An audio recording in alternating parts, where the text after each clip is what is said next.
For Aboriginal people, we are the land because we are in tune with it. We know and we look. Even now when I travel around the countryside, I look at the land, even though I don't own a farm. I don't own a farm, but I can still read what goes on other people's properties just by looking through their fence lines and things like that. Our project was actually about bringing together two knowledge systems, so that's Aboriginal systems of knowledge and integrating that with farmers' knowledge and their practice to try and actually slow the movement of water across the landscape and in doing so prevent erosion and improve soil health. It's landscape rehydration that's culturally informed. In the wheat belt, and particularly in the eastern parts where it's quite marginal, rainfall events can be quite catastrophic in terms of they can take a lot of the topsoil away, and that's integral to farming and productivity. European farming practices have also depleted carbon and nutrients that were in nutrient-poor soils to begin with, and it's led to crops that don't perform as well and productivity that wanes over time. So by keeping water on country and preventing that erosion and then improving soil health, hopefully it'll lead to sustained productivity in these agricultural lands over time. There were 3 phases to the TAM project that were running concurrently. The first part of the project was about understanding the different perspectives, how that relationship formed, what conditions are needed for those relationships to establish, and then how we might develop a framework from that to spread throughout the southwest of WA. The second part of the project was about landscape rehydration and culturally informed landscape rehydration, and this is where Clint Hansen from Maaman Marra Boodjar, he brings his ability to read country and he installs some leaky weirs to help slow the flow of water across the landscape. All the leaky weirs that we've designed and put in, a lot of the topsoil nutrients and the debris that gets washed down is going to slow that down.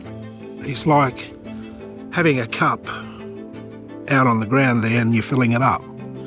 As you're filling it up, the water's coming up and then it disperses. You can direct water anywhere you want it. The longer you keep the water on country, that allows other ecosystems to work. So it's about the ability to read country and then matching that with our scientific methods. And then the third part of it was getting a baseline measure of soil health and biomass in general so that we can monitor this over time and see how those leaky weirs and us changing that landscape hydrology benefits soil health. Aboriginal knowledge was integrated in the project right from the get-go. In this kind of project, when you're bringing multiple cultures together, it's really vital to listen deeply. The way that we listened was yarning, so it was an Aboriginal method in itself. The understanding of landscape was based on the Aboriginal knowledges of agriculture as being part of a connected and holistic ecosystem.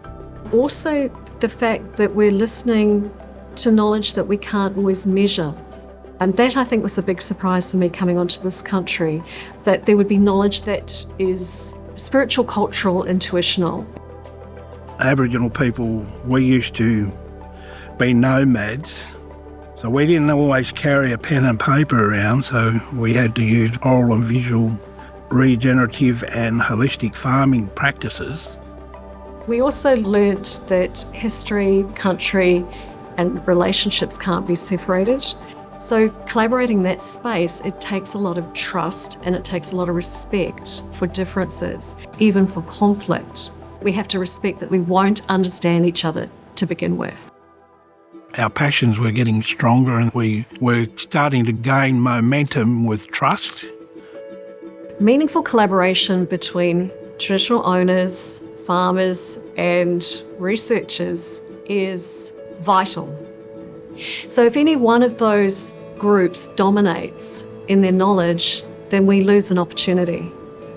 We've developed a framework for allowing that space for farmers and Aboriginal knowledge holders to come together. We've also developed an intergenerational framework. So how does this knowledge get shared between generations so that we don't keep relearning or making the same mistakes? In the longer term, we'd like to roll it out. We'd like to see, can this framework that we've developed actually be translocated to other areas, other country, and can these relationships be built, and do we see the same benefits of those relationships and integrating two knowledge systems in other country throughout Western Australia. To progress this work, we need to get young people back on country. By me teaching a lot of this on-ground stuff, I'm hoping that we can be able to understand one another's way and practices of agriculture.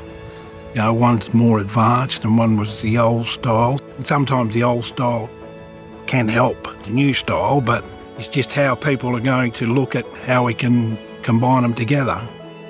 I want to teach people with oral and visual and just getting to educate farmers that there are ways and means of joining them together. And another learning process for mankind. We had a field day, 80 participants, and everyone just can't believe what this project has actually achieved, and they can see it as a start of something quite phenomenal. To see landscapes so dry start to bring a diversity of creatures and plants in is just extraordinary. Without the Transformational grant, I don't think this project ever would have happened. From the vision of the GTA and the Southwest WA Drought Hub, they saw the promise in this type of project to tackle some of the problems that we're seeing in the agricultural space. Them seeing our vision and supporting our vision has allowed it to become what it's become. It's been such a great transformation that we've created here, and like I say, all the people that were involved just put their heart and soul in it.